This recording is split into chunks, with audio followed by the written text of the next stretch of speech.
Hulda Ósk Jónsdóttir. Hulda, þetta var erfiður leikur í dag, en 3-1 sigur.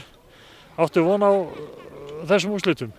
Já, við ætlum að vinna þér stórt í dag, svo já. Eru þið búin að kvitta fyrir bikarleikin? Já, ég myndi segja það. Þetta var svona jafnt framan ef við svo þegar að fyrsta markið var komið þá virtist eins og þetta væri aldrei spurning. Nei, við vorum spilum boltanum vel og já, mjög góð mörk, svo við erum mjög ánægðir. Það voru svo sem líka færi sem hefði getað dottið okkar megin. Já, það má segja það. Við áttum nokkur mjög góð, til dæmis ég. Þessi sigur þetta þau gæti þýtt að við erum aftur á toppnum eftir hvernig spilast hjá Val og Breiðablik. Já, ég er spennt að vita hvernig það fer og þannig að já, það er bara flott ef við verðum á toppnum eftir fyrstu umferð.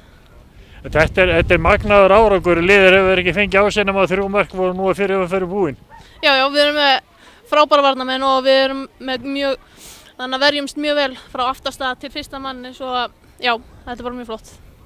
Ertu sátt við eigið framlag? Já, mjög sátt. Fara á njóttu. Já, takk fyrir.